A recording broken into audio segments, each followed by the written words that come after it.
नमस्कार। Divergence of a vector field या सदिश क्षेत्र का डाइवर्जेंस क्या होता है उसके बारे में हम आज बातचीत करेंगे।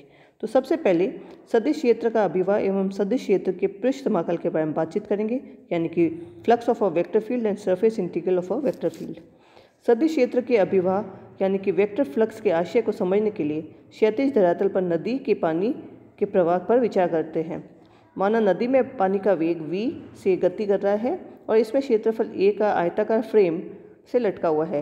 फ्रेम से निर्गत प्रति सेकंड पानी की मात्रा पानी का फ्लक्स कहलाता है।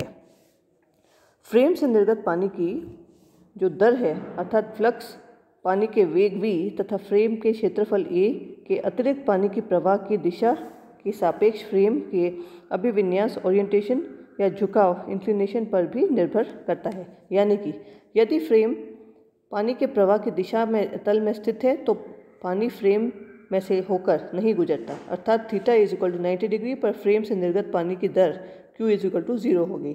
यहाँ पानी का वेग v तथा फ्रेम के क्षेत्रफल a इसके मध्य कोण थीटा है। b एक और केस हो सकता है कि इस प्रकार यदि फ्रेम पानी के प्रवाह की दिशा के लंबवत स्थित हो तो फ्रेम से निर्गत पानी की दर की अधिकतम होती है, यानी कि थीटा इज इक्वल टू 0 पर निर्गत पानी का flux q is equal to va के बराबर होती है। और तीसरे केस में फ्रेम के अन्य झुकाव के लिए निर्गत पानी की दर cos थीटा पर निर्भर करती है। फ्रेम से गुजरने वाली पानी की दर है या फ्लक्स है, उसको हम फ्लक्स के लिख सकते हैं इस प्रकार q is equal to va cos theta, यानी कि q is equal to v dot a। Flux की उपरोक्त परिभाषा को ऐसे सदिश क्षेत्रों के लिए प्रयुक्त किया जा सकता है जिनके बल रेखाओं तथा से निरूपित किया जा सकता है। इस प्रकार के सदिश क्षेत्र के रूप में विद्युत क्षेत्र पर विचार करें तो विद्युत क्षेत्र पर स्थित क्षेत्रफल अल्पांश dA वाले पृष्ठ से निर्गत विद्युत फ्लक्स के निम्न संबंध द्वारा व्यक्त किया जा सकता है, यानी कि d phi is equal to E dot dA। यहाँ क्षेत्रफल अल्पांश की स्थिति पर E विद्युत क्षेत्र की तीव्रता होती है। चूँकि विद्युत क्षेत्र को बल रेखाओं द्वारा निरूपित किया जाता है, इसलिए विद्युत फ्लक्स दिए गए पृष्ठ से निर्गत बल रेखाओं की संख्या को व्यक्त करता है और बल रेखाओं की दिशा में लंबवत स्थित क्षेत्रफल से प्रति एकांक क्षेत्रफल निर्गत बल रेखाओं की संख्या विद्युत क्षेत्र की तीव्रता को व्यक्त करेगा। यदि पृष्ठ S किसी सदिश क्षेत्र A से स्थित है तो संपूर्ण पृष्ठ को असंख्य अल्पांशों में बांटा जा सकता है, जैसे कि हमने चित्र में दर्शाया है, और संपूर्ण पृष्ठ से निर्गत फ्लक्स इन लघु अल्पांशों से निर्गत फ्लक्स के योग के बराबर होगा। यदि अल्पांशों का क्षेत्रफल अत्यल्प है तो योग सिग्मा से हम समाकल को प्रतिस्थापित कर सकते हैं, यानी कि phi is equal to in the limit sigma D phi, और वो जो वैल्यू है वो हो जाएगी limit D A tending to 0 sigma A I D A, जैसे कि हमने इसमें दर्शाया है, चित्र में दर्शाया, यानी कि phi is equal to integral of A dot D A. उपरोक्त समाकल को सदिश क्षेत्रफल ए का पृष्ठ समाकल या सरफेस इंटीग्रल कहते हैं। अब हम बात करते हैं सदिश क्षेत्र का डाइवर्जेंस। किसी सदिश क्षेत्र में स्थित आयतन अल्पांश को परिबद्ध करने वाले जो बंद पृष्ठ के निर्गत प्रति एकांक आयतन सदिश अभिवाह या फ्लक्स सदिश क्षेत्र का डाइवर्जेंस कहलाता है। माना किसी सदिश क्षेत्र A XYZ में dV आयतन परिबद्ध करने वाला एक बंद पृष्ठ स्थित है। बंद पृष्ठ से निर्गत फ्लक्स का मान phi is equal to A dot dA integral है, जैसे कि हमने इसमें दर्शाया है। अतः सदिश A का अल्पांश की स्थिति पर डाइवर्जेंस हो जाएगा divergence A is equal to limit dV tending to 0 1/dV integral closed surface में A डॉट dA। यहाँ इंटीग्रल का जो सिंबल है इसको बंद पृष्ठ समाकल को व्यक्त कर रहा है, जैसे कि हमने इसमें दर्शाया। सभी सदिश क्षेत्रों का डाइवर्जेंस अदिश फलन होता है।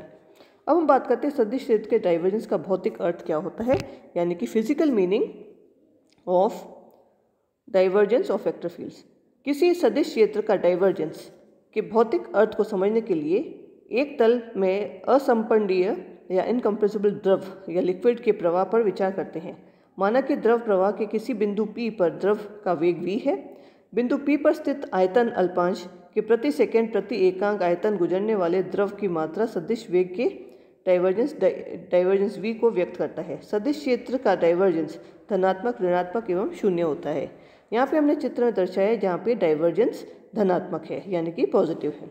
सदिश क्षेत्र का डाइवर्जेंस धनात्मक होने का अर्थ है कि परिबद्ध आयतन एनक्लोज वॉल्यूम का अल्पांश से नेट द्रव बाहर की ओर निर्गत हो रहा है, अर्थात परिबद्ध आयतन में द्रव का स्रोत या सोर्स स्थित है, जिसके फलस्वरूप द्रव के स्रोत से द्रव बाहर की ओर प्रवाहित हो रहा है।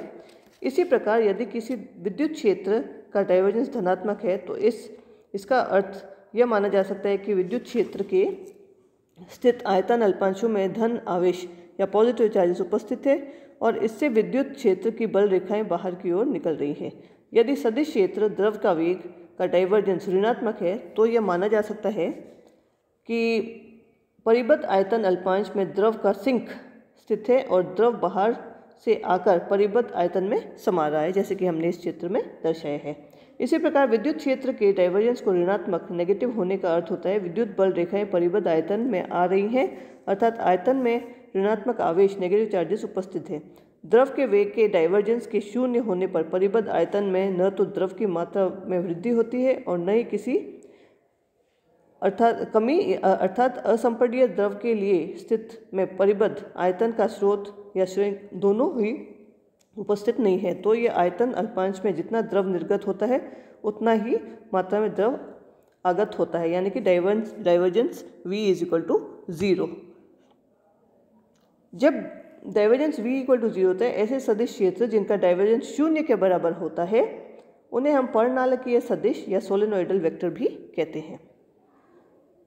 उदाहरण के लिए चुंबकीय क्षेत्र भी एक पर्णनालकीय सदिश क्षेत्र होता है। ऐसे सदिश क्षेत्रों के लिए बल रेखाएं सदैव बंद वक्र बन जाती हैं। अतः सारांश में यह कहा जा सकता है कि सदिश क्षेत्र के डाइवर्जेंस में उत्पत्ति सदैव क्षेत्र स्रोत या सिंक में उपस्थित के कारण होती है। अब हम बात करते हैं कार्तीय निर्देशांकों के रूप में डाइवर्जेंस का मान, यानी कि डाइवर्जेंस इन कार्टेशियन कोऑर्डिनेट्स। माना कि आयतन dv वाले आयताकार षटफलक अल्पांश की लंबाई, चौड़ाई और ऊंचाई क्रमशः dx, dy और dz अगर होती है और षटफलक के केंद्रीय बिंदु P के निर्देशांकों को हम x, y, z मानते हैं। केंद्रीय बिंदु P पर सदिश क्षेत्र का जो मान है a तथा इसके घटक ax, ay, az है तो a = iax + jij + kaz। यदि x दिशा में सदिश क्षेत्र के घटक ax में परिवर्तन दर ∂ax/∂x है तो P के dx/2 दूरी पर स्थित पृष्ठ LQRM पर सदिश क्षेत्र x घटक का मान होगा ax + ∂ax/∂x dx/2। इसी प्रकार P से -dx/2 दूरी पर स्थित KTSN पर सदिश क्षेत्र का जो x घटक का मान होगा ax - ∂ax/∂x dx/2, जैसे कि हमने यहाँ पे दर्शाया। अतः पृष्ठ LQRM से निर्गत फ्लक्स जो कुल फ्लक्स हो जाएगा वो हो जाएगा ax + ∂ax/∂x dx/2 dy dz, और जो पृष्ठ KTSN है इसका जो आगम फ्लक्स हो जाएगा वो ax - ∂ax/∂x dx/2 dy dz के बराबर हो जाएगा। षटफलक आयतन के x अक्ष के अनुदिश जो निर्गत फ्लक्स है तो वो कुल फ्लक्स ही हो जाएगा, इन दोनों का योग हो जाएगा। तो हम इसको इस प्रकार से लिख सकते हैं ax - ∂ax/∂x dx/2 dy dz with a minus sign plus ax + ∂ax/∂x dx/2 dy dz।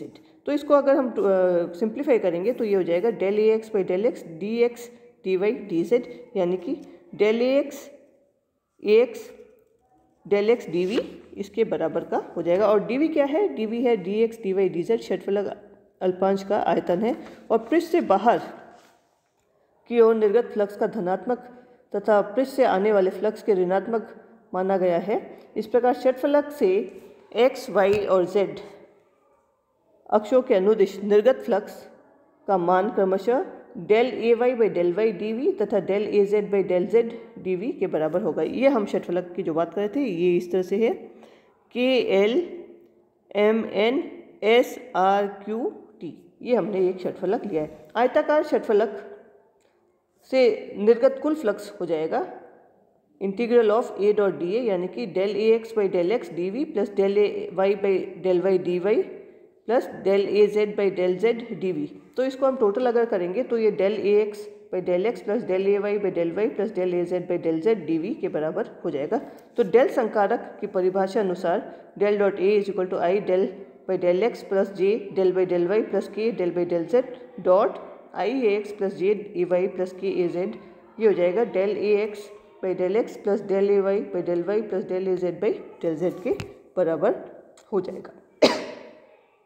यदि हम समीकरण को अगर हम इसमें प्रयुक्त करते हैं तो षटफलक आयतन का अल्पांश का संपूर्ण पृष्ठ से निर्गत कुल फ्लक्स हो जाएगा del A dot D A, इसका इंटीग्रल हो जाएगा del dot A D V के बराबर हो जाएगा। तो डाइवर्जेंस की परिभाषा अनुसार divergence of A is equal to limit D V tending to 0 1 by D V integral of A dot D A. तो इन दोनों का अगर हम तुलना करते हैं तो डाइवर्जेंस ए डॉट डी ए हो जाएगा डेल डॉट ए के बराबर, यानी कि किसी सदिश फलन का डाइवर्जेंस डेल संकारक तथा सदिश फलन के अदिश गुणनफलन के बराबर होता है। ठीक है, तो divergence A is equal to del dot A, यानी कि किसी सदिश फलन का डाइवर्जेंस डेल संकारक तथा सदिश के अदिश गुणनफलन के बराबर होता है, जैसे कि हमने इस इक्वेशन में दर्शाया है। अब हम बात करते हैं गॉस के डाइवर्जेंस प्रमेय यानी कि गॉस डाइवर्जेंस थ्योरम के बारे में। अगर हम मानते हैं कि किसी सदिश क्षेत्र A में एक आयतन V काल्पनिक बंद पृष्ठ S द्वारा परिबद्ध है, आयतन V को अल्पांश आयताकार षटफलकों के रूप में अल्पांशों के मिलाकर बना हुआ है, इसलिए संपूर्ण पृष्ठ S से निर्गत कुल फ्लक्स इसके अल्पांशों में निर्गत फ्लक्स के योग के बराबर होगा, यानी कि integral of A dot D A is equal to summation of A I dot D A I. लेकिन किसी आयतन अल्पांश के जो पृष्ठ निर्गत फ्लक्स का मान हो जाएगा ए I D A I dot, अगर इसका डॉट प्रोडक्ट लेते हैं तो del dot A I D V के बराबर हो जाएगा। यहाँ डी वी आई अल्पांश आई वे का आयतन है, जैसे कि हमने इस इक्वेशन में दर्शाया है।